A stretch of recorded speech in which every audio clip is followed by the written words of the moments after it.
Hello and welcome to Rajya Sabha Television. You're watching The Big Picture with me, Frank Pereira. The government is stepping up efforts around cybersecurity to check the rising menace of financial frauds and terror threats. There have also been hacking incidents in the country by the so-called hacker group Legion.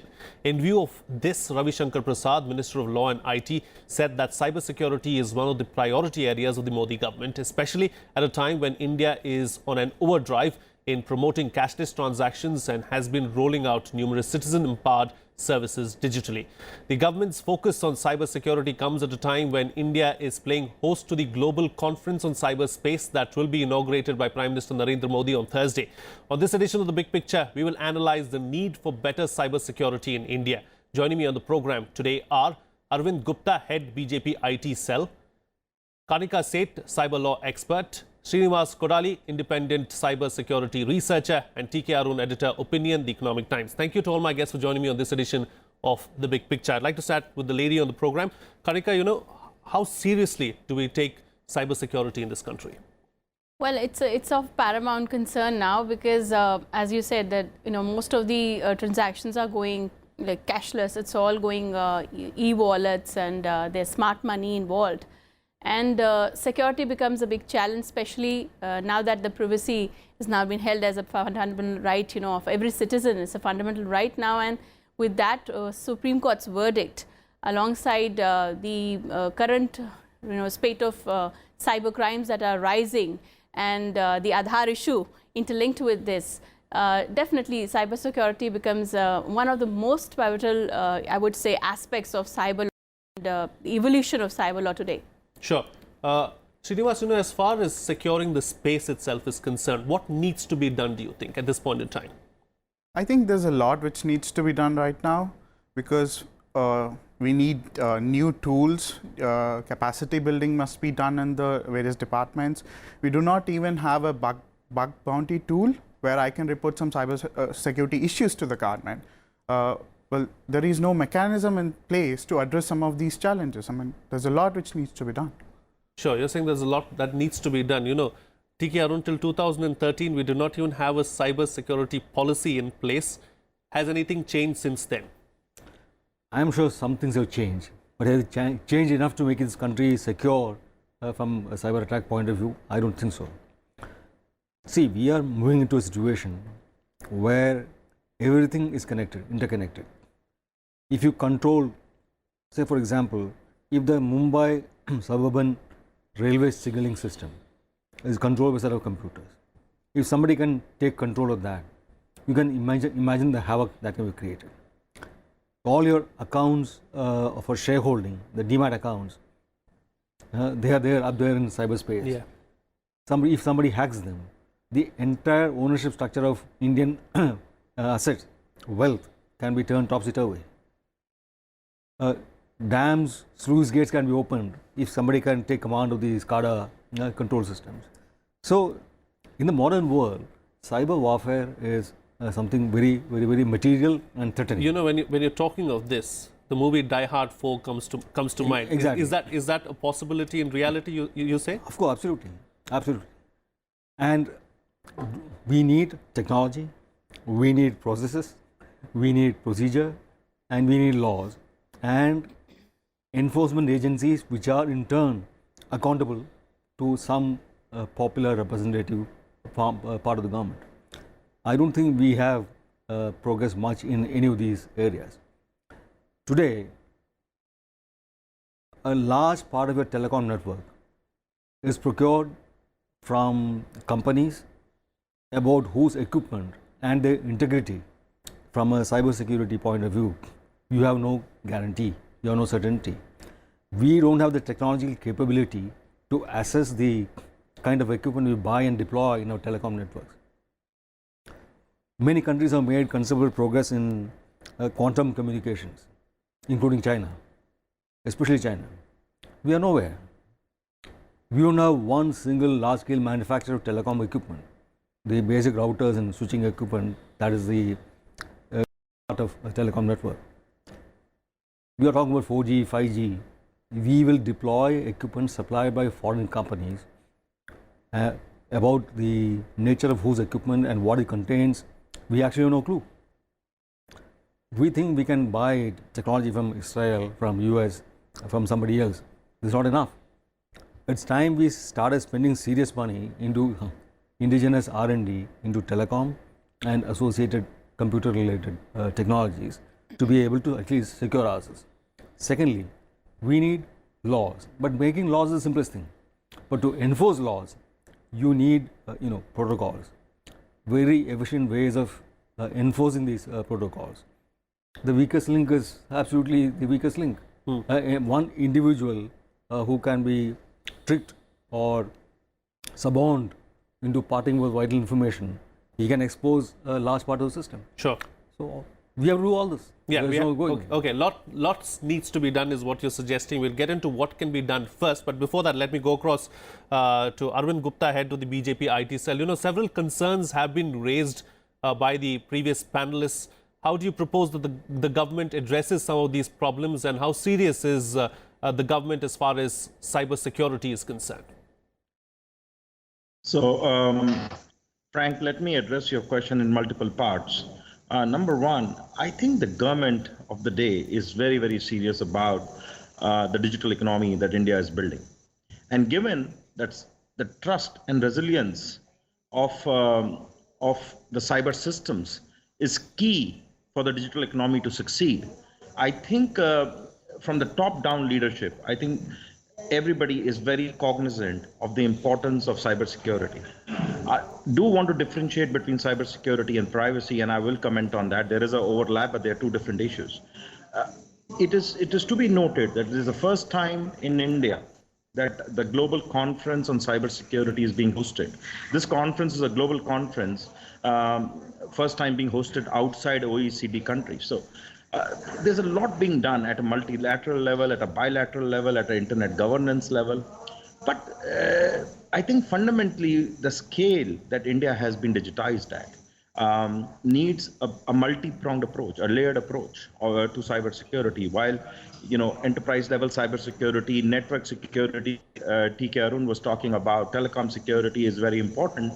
I think we need to make sure that from our mobile phones to our users who should understand cybersecurity, and for which the government has launched a massive cyber literacy program for covering about 60 million households. So there is absolute cognizance of the same, and two, that it needs to be taken from the consumer to the phone to the networks to the enterprise systems, and everything needs to be secure. Something was being said about capacity in India.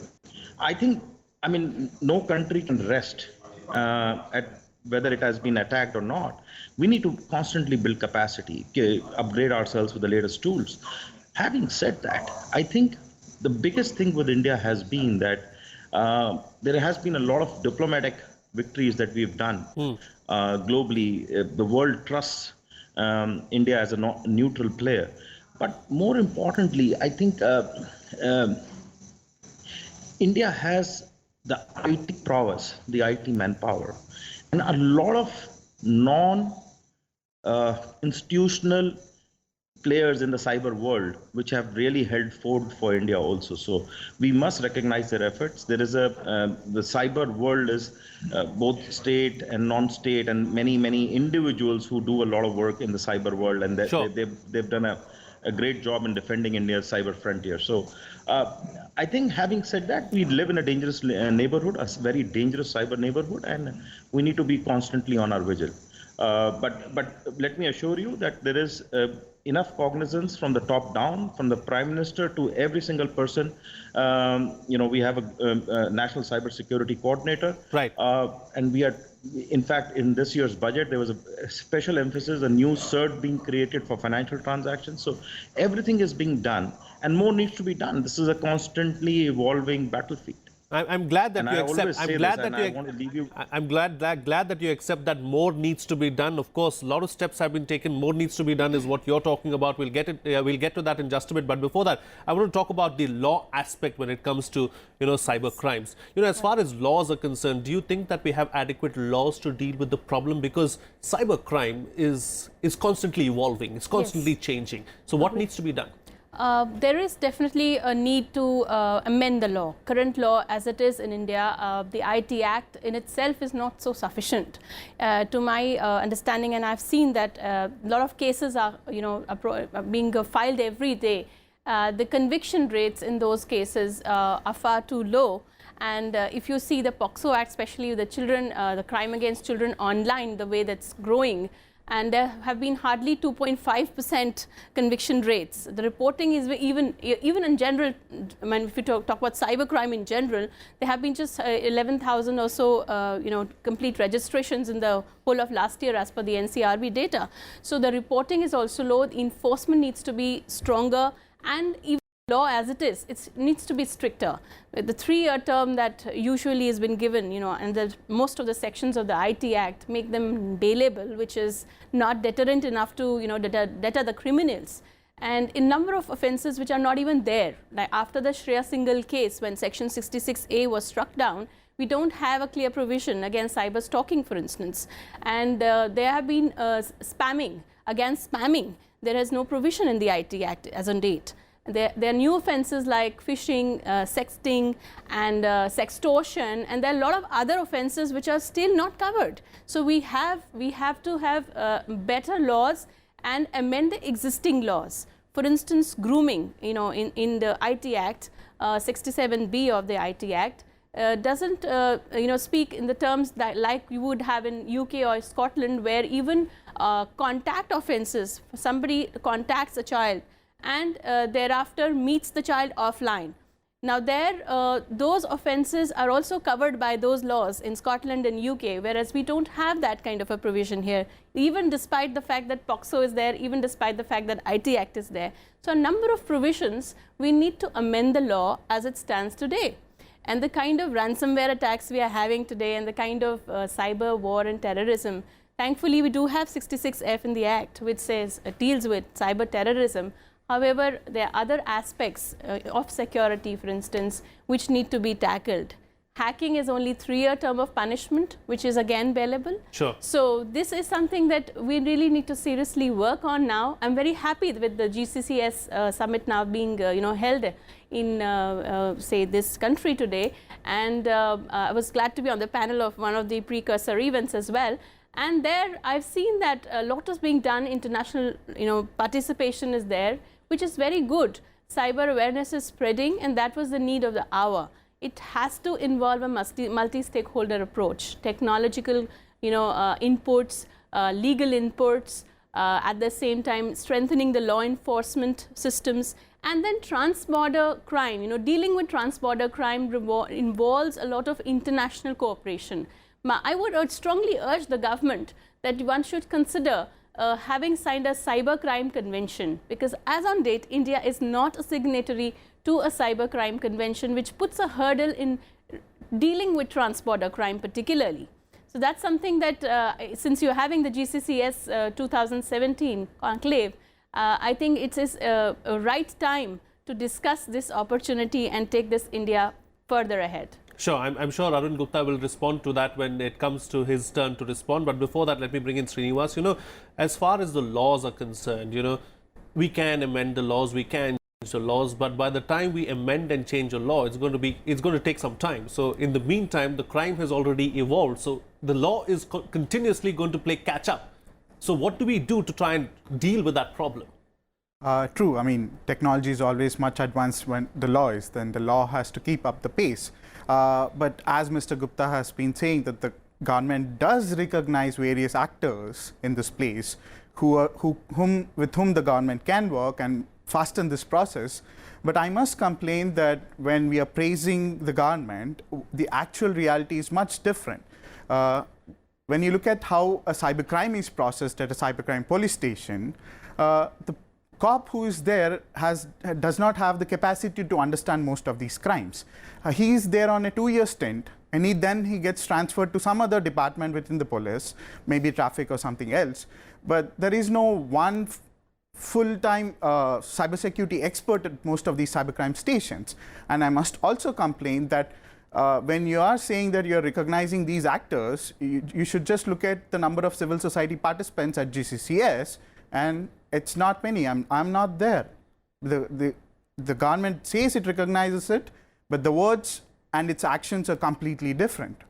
So involvement of all the stakeholders is something that you're looking at this Yes. point in time. Okay, TK Arun, that's a very valid point that he raised. I mean, at the lowest level, can we deal with an issue like a cyber crime? Because changing the law here and there, or just changing your software is not going to help. We need a systemic overhaul really to deal with the problem, don't you think? Absolutely. Capacity building is essential.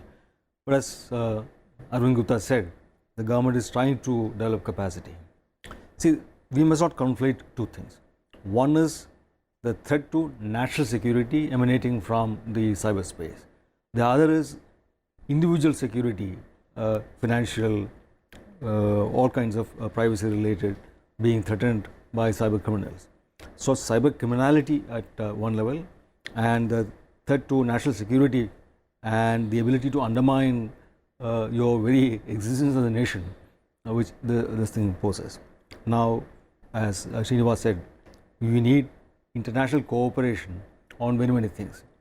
If a server from which your attacks are directed at a particular target in India is located in some jurisdiction with which we have no direct interaction or cooperation protocols, how is that to be tackled? How are we in a position to monitor cyber traffic or chatter without violating privacy? Privacy is also part of this. And in the name of protecting the country's cyber integrity, should we create a situation where individual privacy is totally compromised? What are the conditions under which? But shouldn't national security trump everything else? That can be an excuse for violating privacy and individual liberties.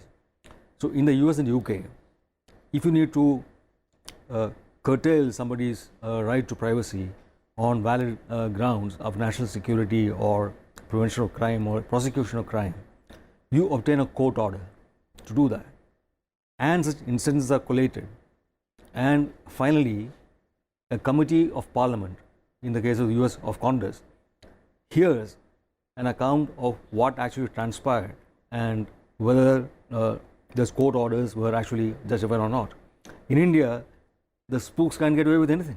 You can spy on, snoop on anybody, and there is no accountability.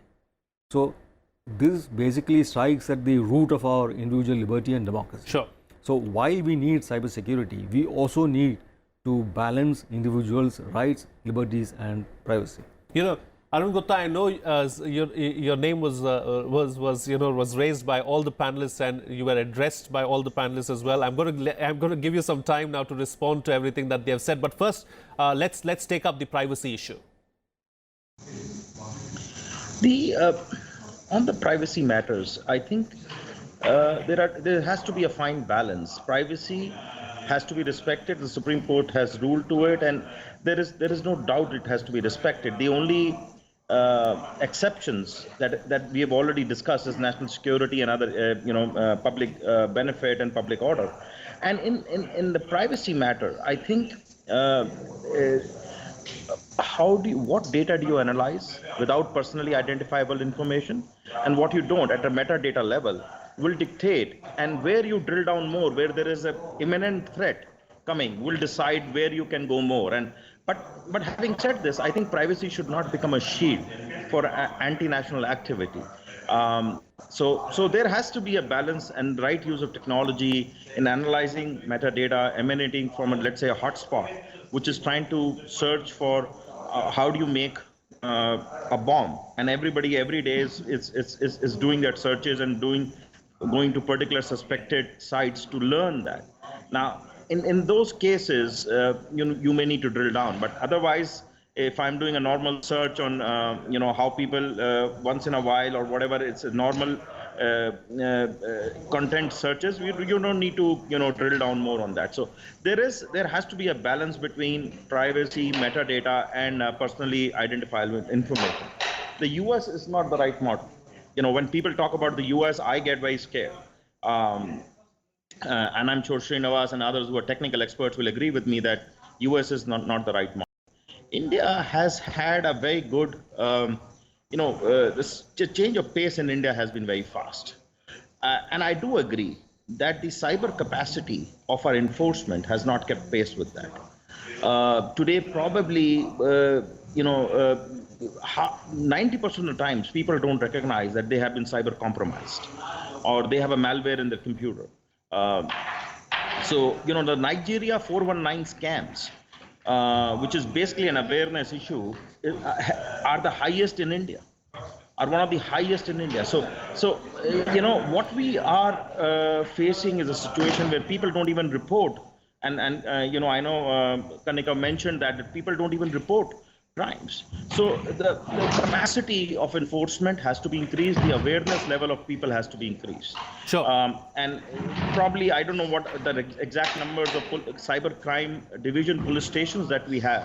Probably is 1:100 today. It needs to be at 30 is 200, 40 is 200. The capacity really needs to increase. So the problem that Srinivas is saying that people are posted for a while in the cybercrime division and then they move on is true, and we need to change that because we need to get more people trained in cyber enforcement, cyber, understanding of cyber issues. Sure. Okay. A couple of things were mentioned on international treaties and agreements. I think a lot of work is being done on that. Anybody who's studying that knows that the world respects India, and there is a lot of agreement with India that is happening today. Data sharing has started happening.